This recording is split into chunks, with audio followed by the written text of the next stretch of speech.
there. Subscribe to my channel. And also जय हिंद दोस्तों मोदी सरकार का लगातार एक काम रहा है और मोदी सरकार जब से सत्ता में आई है तब से उसने कहा है कि हम किसानों की आय दुगनी करना चाहते हैं। मगर किसानों की आय दुगनी करने के लिए मोदी सरकार को सबसे पहले उन बिलों को लाना था जो किसानों की आय दुगनी कर सके। किसान बहुत खुश था कि अब हमारी आय दुगनी हो जाएगी, हमें जो लॉस होता था खेती में, जो हमें घाटा होता था, बहुत सारे ऐसे किसान हैं जो हर वर्ष जिन्हें घाटा होता था, अब हमें कम से कम घाटा तो नहीं होगा, इतना तो हो जाएगा जितना हम खर्च कर रहे हैं उतना कम से कम हम कमा सके। मगर उन्हें क्या पता था, किसानों को यह पता नहीं था कि तुम्हारी आय दुगनी करने के लिए जो नए कानून लाए जा रहे हैं उससे किसानों की सिर्फ और सिर्फ बर्बादी होगी। बड़े बड़े व्यापारी, बड़े बड़े कॉरपोरेट हाउस जो बड़ी बड़ी कंपनियां चलाते हैं उनको फायदा होगा। मगर किसान उससे पहले समझ नहीं सका। किसानों को जब यह बिल पारित किया जा रहा था तो एक ऐसा समय था जब पूरा देश अपने अपने घरों में बंद था, तब ये कृषि कानून पारित किए जा रहे थे। संसद भवन में जब ये कृषि कानून पारित किया गया, कृषि मंत्री नरेंद्र तोमर ने जब ये कृषि बिल जो है लाया गया, लोकसभा में पेश किया गया, तो इसका बहुत कम विरोध हुआ, क्योंकि उस समय लोकसभा राज्यसभा में कोई जाने के लिए तैयार नहीं था। संसद बंद थी, एमपी अपने अपने घरों में कैद थे। तब उस समय इस बिल को पारित किया गया। सबसे गंदी बात, सबसे बुरी बात यह है कि जब इस बिल को पारित किया जा रहा था तो किसानों को बुलाया क्यों नहीं? जो किसान नेता थे उनसे यह पूछा क्यों नहीं कि हम जो बिल पारित कर रहे हैं वो आपके लॉस में है, आपके प्रॉफिट में है, आपको इससे फायदा होने वाला है, आपको इससे नुकसान होने वाला है। सिर्फ और सिर्फ किसानों को जो बताया गया वो बताया गया कि आपको इस बिल से फायदा होगा, आय दुगनी होगी, जो किसान परेशान है उनकी परेशानियों का समाधान हो जाएगा। मगर जब बिल पारित हो गया उसके बाद जब लोगों ने इस बिल को पढ़ा, जब उनको पता लगा, वो अपनी फसल को बेचने के लिए मंडियों में गए, जब इनको लगा कि यह बिल हमारे लिए था ही नहीं, यह बिल असल में जो पारित किया गया ये कॉरपोरेट हाउस के लिए पारित किया गया, ये उन बड़ी बड़ी कंपनियों के लिए पारित किया गया जो कंपनियां सरकार को बहुत भारी टैक्स देती हैं। किसान हमेशा से इस बात का विरोध करता रहा है कि जब ये ट्रैक्टर जो बनाए जाते हैं ये सिर्फ किसानों के लिए बनाए जाते हैं। किसानों के लिए जो ट्रैक्टर बनाए जाते हैं, किसानों के लिए इस्तेमाल में लाया जाने वाला ट्रैक्टर सबसे ज्यादा जीएसटी रेट लगाया जाता है।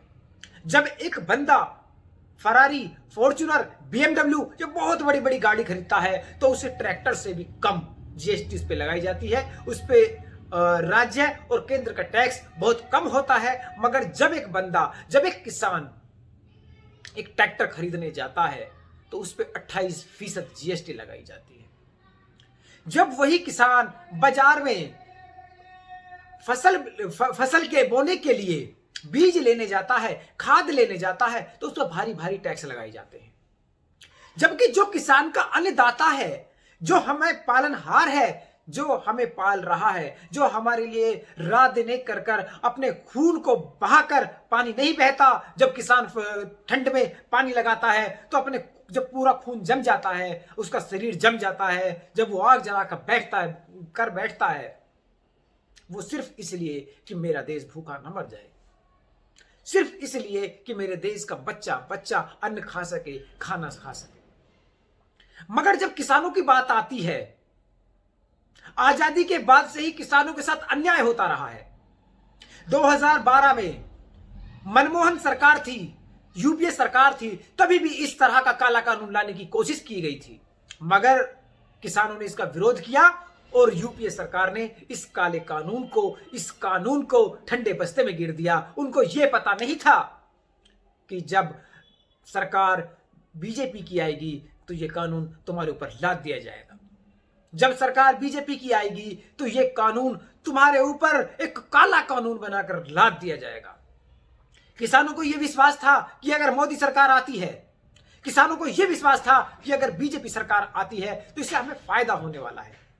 बीजेपी कभी भी कोई भी ऐसा काम नहीं करेगी जो किसानों के विरोध में हो, क्योंकि बीजेपी ने हमेशा से, चाहे वो मजदूर की बात हो चाहे किसान की बात हो, उन्होंने हमेशा से कहा है कि हम मजदूर को, किसानों को या छोटे व्यापारी जो हैं उनको इस तरह बना देंगे कि उनकी आय दोगुना हो सके, उनको इस तरह बना देंगे, उनको एक मजबूत व्यापारी बना देंगे, उनको एक मजबूत किसान बना देंगे, उनको ऐसा मजदूर तो बना देंगे जो वो 2 वक्त का खाना अपने बच्चों को पढ़ा सके, ठीक से खा सके। मगर उसके बाद क्या हुआ? उसके बाद का ये जो खेल शुरू हुआ, 2014 के बाद का खेल जो शुरू हुआ, वो सभी का उसमें नंबर आ गया। कभी मुसलमानों को वहां परेशान किया जाता है सीए के नाम पर, एनआरसी के नाम पर, एनपीआर के नाम पर, कभी मजदूरों को परेशान किया जाता है, कभी बड़े बड़े कॉर्पोरेट हाउस व्यापारियों को भी परेशान किया गया है। लेकिन वो बड़े कॉर्पोरेट हाउस सिर्फ और सिर्फ मीडियम क्लास के कॉर्पोरेट हाउस की मैं बात कर रहा हूं।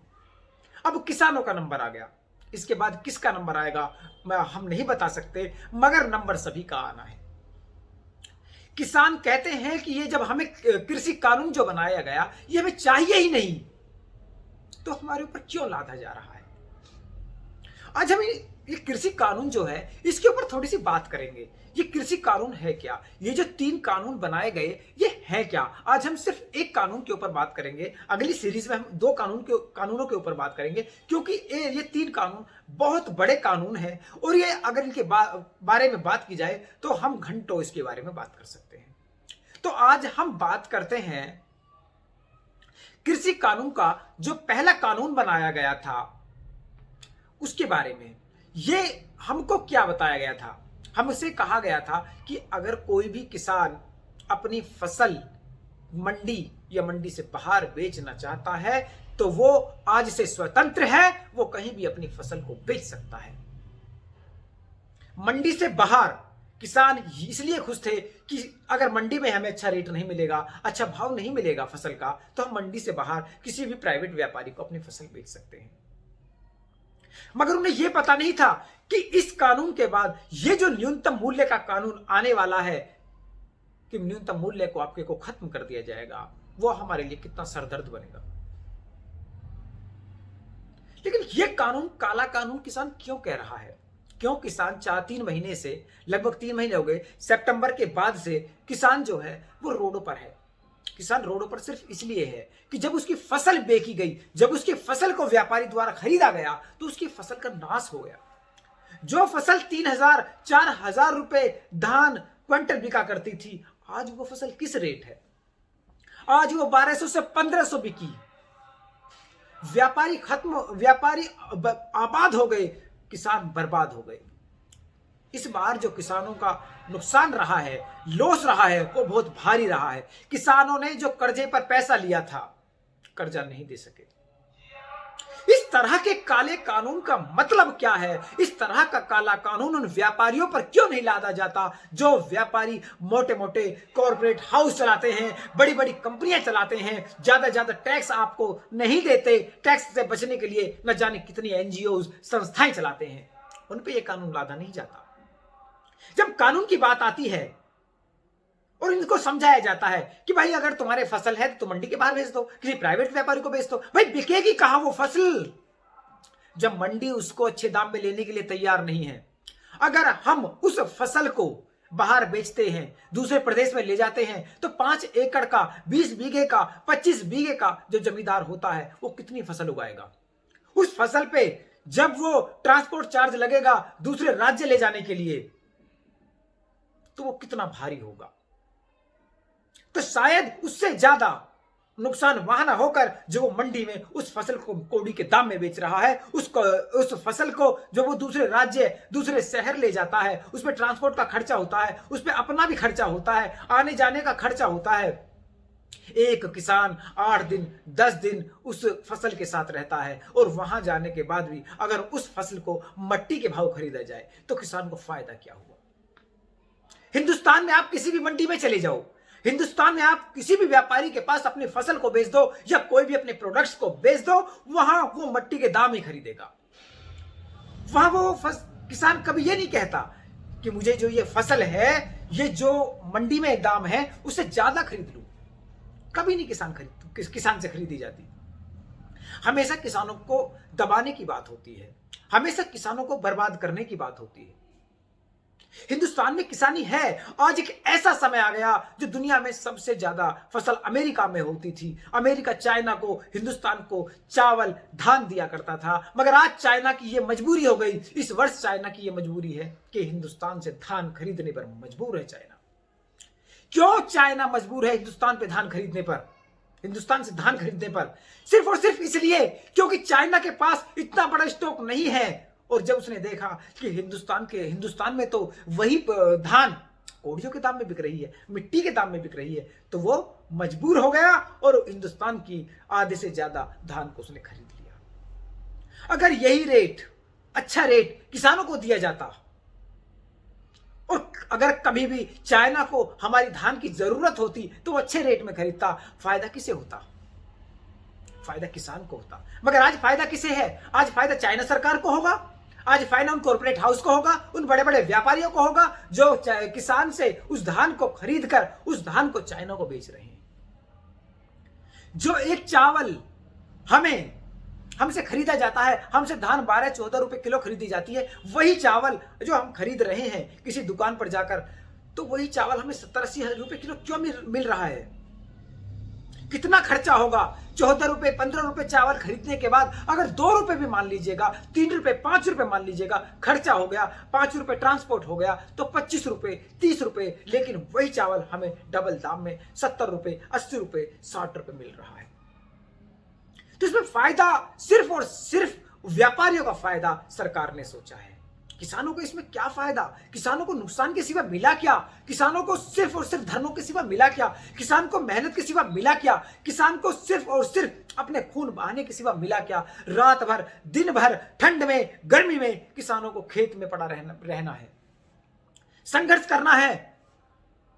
किसानों को तो जो बंजर जमीन को आबाद करना है, बंजर जमीन से फसल उगानी है, मगर किसानों की जो आज मिट्टी खराब हो रही है, किसानों को जो आज बर्बाद किया जा रहा है, किसानों के पीछे बर्बाद करने की चाल किसकी है, यह समझने की जरूरत है।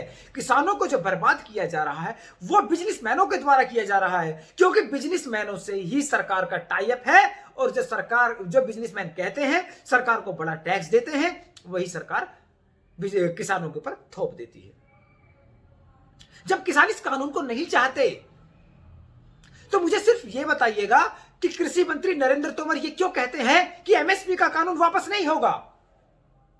अगर वापस नहीं होगा एमएसपी का कानून, मंडी कानून वापस नहीं होगा, तो इसमें संशोधन कीजिएगा, इसमें किसानों को न्यूनतम मूल्य दीजिएगा उसकी फसल का। मगर तुम इस चीज पे भी तैयार नहीं हो, तुम उसकी फसल का न्यूनतम मूल्य देने पे भी तैयार नहीं हो, तुम उसको मंडी भाव के आधार पर खरीदने के लिए भी तैयार नहीं हो। फिर तुम चाहते क्या हो? तुम सिर्फ और सिर्फ ये चाहते हो कि किसान बर्बाद हो जाए, किसान खेती करना छोड़ दें। अगर किसानों ने खेती करना छोड़ दिया तो सबसे पहले वो किसान तो मरेंगे ही मरेंगे, किसानों के साथ साथ हिंदुस्तान की 140 करोड़ की आबादी भूखी मर जाएगी। मुझे आधे से ज्यादा जो व्यापारी है वो किसानी पर निर्भर है। जो किसान अपने खेत से उगाता है, उपज करता है, वही व्यापारी उस चीज को प्रोडक्ट बनाकर मार्केट में बेच रहे हैं। आधे से ज्यादा व्यापारी, मगर उसकी इज्जत नहीं की जाती। धरती पुत्र किसान धरती का सीना चीरकर वो फसल पैदा करता है, वो किसान होता है। झूठ बोलकर खाने वाला किसान नहीं होता। अपने धोखे से दुनिया को गुमराह करने वाला किसान नहीं होता। ये सिर्फ और सिर्फ सरकार की हठधर्मी है। सरकार ये चाहती है कि तुमने जो कानून बना दिया वो पत्थर की लकीर है, वो मिट नहीं सकता। मगर किसानों ने भी ये कह दिया कि जब तक तुम इस कानून को खत्म नहीं करोगे हम पीछे हटने वाले नहीं हैं। हटे भी क्यों? जिन किसानों को बर्बाद होने के बाद आत्महत्या करने पर मजबूर होना है 1 साल बाद, 2 साल बाद, 5 साल बाद, अगर वो आज ही मर जाएंगे, आज ही सरकार के डंडे से, सरकार की गोलियों से मर जाएंगे, भूख से मर जाएंगे, सर्दी से मर जाएंगे, तो समस्या क्या है? अगर उन्हें कल मरना है तो आज ही मर जाओ। जब भूख से मरेंगे, उस अत्याचार से मरेंगे, उस परेशानियों से मरेंगे जो परेशानी किसान सह ही नहीं सकता, जब उसकी फसल को कौड़ियों के दाम में खरीदा जाएगा तो किसान करेगा क्या? किसान आत्महत्या कर रहे हैं, आत्महत्या करेगा, आत्महत्या करने पर मजबूर हो जाएगा। मगर सरकार आज भी कह रही है कि आप परेशान ना हो, किसानों को समझाने की कोशिश कर रही है कि आपकी आय दोगुनी हो जाएगी। 4 चरण की बात हो गई, 4 चरणों की बात में आज तक कुछ नहीं निकला। आज 5 दिसंबर 5वें चरण की बात है। आज देखते हैं सरकार क्या फैसला लेती है, क्या इस बिल को खत्म करती है या कोई अमेंडमेंट करती है, कोई संशोधन करती है सरकार। मुझे नहीं लगता, क्योंकि सरकार की जो हठधर्मी है वो संशोधन लायक है ही नहीं। किसान जो सरकार जो चाहती है वो अपनी हठधर्मी पर अडिग है, किसान अपनी बात पर अडिग है। किसान ये कहता है कि हमें क्या चाहिए, हमें सरकार से ना आज तक कुछ लिया है, ना आज तक हम कुछ लेना चाहते हैं। कम से कम जो हम बो रहे हैं, जो हम अपने धरती का सीना चीर कर जो पैदा कर रहे हैं, कम से कम हमें उसकी तो अच्छी कीमत मिल जाए। किसानों के बच्चों की फीस जमा नहीं हो रही स्कूल में, किसानों की मजबूरी बन गई। किसान ये कहते हैं जब हमारे बच्चों की फीस जमा नहीं होती तो 2-4 क्लास 10 क्लास पढ़ाने के बाद हमारी एक मजबूरी बन जाती है कि उनको भी ये कहते हैं कि बेटा अब तो खेती कर लो। किसानों के बच्चे बड़े बड़े व्यापारी बनते हैं, मगर उन किसानों के बच्चे जिनकी जमीन और जायदाद बिक रही हैं, उन किसानों के बच्चे जो किसान एक अच्छे घर से बिलोंग करते हैं, जो बड़े जमींदार हैं, जो अपने बच्चों को अच्छा पढ़ा सकते हैं, मगर 1 एकड़ 2 एकड़ का जो किसान है वो अपना घर का खर्चा ही नहीं निकाल सकता। 1 एकड़ 2 एकड़ का जो किसान है वो अपने बच्चों की शादी नहीं कर सकता। जब बच्चों की शादी करनी होती है तो 1-2 बीघे उसी एकड़ में से बेचनी होती है। उसके बाद जब 1 एकड़ होती है तो वही जमीन 4 बीघे 3 बीघे 2.5 बीघे बच जाती है।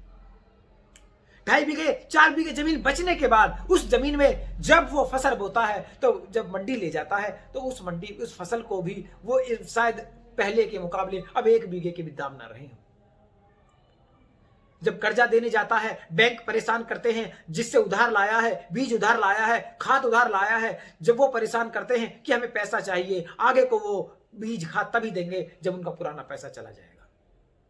बैंक लोन एक बार दे देगा, जब लोन ही नहीं भरा जाएगा तो बैंक लोन अगली बार क्यों देगा, उसे डिफॉल्टर कर देगा, उसकी जमीन को जब्त कर लेगा। जब किसान ट्रैक्टर लेने जाता है उस फसल को बोने के लिए तो उस पर इतना बड़ा टैक्स थोप दिया जाता है। किसानों के ऊपर टैक्स क्यों लगाया जा रहा है? जब हमारा किसान टैक्स फ्री है, जब हमारा किसान कोई भी नॉन ब्रांडेड प्रोडक्ट बनाता है या नॉन ब्रांडेड प्रोडक्ट मार्केट में सेल होते हैं उस पर कोई टैक्स नहीं लगाया जाता कि तो किसानों के प्रोडक्ट पे क्यों टैक्स लगाया जाता है? अगर कोई भी किसान ट्रैक्टर खरीदता है तो उस पर टैक्स नहीं होना चाहिए। अगर पराली जलाता है तो उस पर जुर्माना नहीं लगना चाहिए। पहले चेक कर लीजिएगा कि ये किसान है या कोई व्यापार के लिए ट्रैक्टर खरीद रहा है, उसके बाद उसको मुफ्त कीजिएगा। मगर अगर किसान ने पराली भी जला दी तो उसको जेल जाना पड़ेगा। क्या करे उस पराली का? किसान असल में करेगा क्या उस पराली का? हजारों बीघे में जो किसान बोता है, जोतता है, पूरे पूरे जंगल भरे होते हैं, उसको खरीदने के लिए, फ्री में उठाने के लिए कोई तैयार नहीं है। जब तक उस पराली को उठाएगा तब तक उसकी अगली फसल का समय आ जाता है, जोतने का, बोने का समय आ जाता है। उस पराली का करेगा क्या? मगर सरकार उसके ऊपर भी जुर्माना लगाती है। सरकारों को समझना होगा, तुम जो किसानों के साथ जो अन्याय कर रहे हो, ये गैरों वाला बर्ताव कर रहे हो, ये किसान आपके अपने हैं। ये किसान वही हैं जिन्होंने आपको वोट दी है। ये किसान वही हैं जिन्होंने आपके साथ कदम से कदम मिलाकर आपको एक अच्छी सरकार बनाने का वादा किया था। ये किसान वही हैं। मगर आपने आज इन किसानों के साथ जो धोखा किया है, इन किसानों के साथ जो फरेब किया है, इन किसानों को जो काले कानून में फंसा दिया है, इन किसानों को जो न घर का छोड़ा न घाट का छोड़ा, इन किसानों को बर्बादी का अगर कोई कारण बनेगा तो ये सरकार बनेगी। क्योंकि सरकार ने कभी चाहा ही नहीं कि हमारे किसानों की आय दोगुनी हो। सरकार ने कभी चाहा ही नहीं कि हमारे किसान सुखी रहें, दुखी से बचे रहें। अरे ज्यादा कुछ नहीं दे सकते अपने किसानों को तो कम से कम इतना तो मत करो, उन किसानों को परेशान तो मत करो, उनके ऊपर ऐसे ऐसे काले कानून तो मत थोपो, उनको इतना रहने दो कि वो जिस तरह अपने पेट को पाल रहा है, अपने बच्चों को 4, 6, 10 क्लास पढ़ा रहा है, अपने बच्चों की जैसे जैसे बेच के खोज के जो भी शादी कर रहा है, कम से कम इतना तो छोड़ दो जो वो किसान इस तरह चलता रहे। मगर तुमने तो उस लायक भी नहीं छोड़ा। जब कांग्रेस सरकार को किसानों ने हटाया, 70% किसान है हिंदुस्तान में, जब कांग्रेस सरकार को किसानों ने हटाया तो सिर्फ कांग्रेस सरकार की ये गलतियां थी कि वो किसान विरोधी सरकार बन गई थी, वो किसानों का विरोध करने लगी थी, वो किसानों के लिए नए नए कानून लाने लगी थी। मगर आज वही काम आप कर रहे हो जो कांग्रेस ने किया था। पंजाब की एक मंत्री थी हरसिमरत कौर, उन्होंने इस्तीफा क्यों दिया 2 महीने पहले? सिर्फ और सिर्फ इसलिए दिया क्योंकि अगर तुम किसानों के नहीं हो सकते तो हमारे क्या हो पाओगे? अगर हम किसान की बेटी हैं, हम किसान की पुत्रियां हैं, और जो किसान के ऊपर अत्याचार होगा तो समझो हमारे ऊपर अत्याचार हो रहा है। प्रकाश सिंह बादल, जिसको नरेंद्र मोदी जी नडेला कहते हैं, वो अपने अवार्ड वापस कर रहे हैं। जिन्हों की लगभग आधी से ज्यादा उम्र जेलों में और संघर्ष में गुजरी, आज वो अपना अवार्ड वापस कर रहे हैं। अगर इस किसान बिल में कुछ होता तो शायद प्रकाश सिंह बादल भी किसानों को समझा पाते कि मेरे किसान भाइयों ये बिल सही है। आज 34 से ज्यादा पद्मश्री, पद्म विभूषण वाले जितने भी अवार्डेड हैं वो अपने अवार्ड वापस करने की जिद लगाए बैठे हैं कि अगर ये किसान बिल वापस नहीं होता तो हम अपना अवार्ड वापस कर देंगे। बहुत सारे लोग, बहुत सारे बॉलीवुड से बहुत सारे कलाकार, पंजाबी कलाकार वो ऐसे हैं जो इसका विरोध कर रहे हैं और जो किसानों के समर्थन में खुलकर खड़े हैं।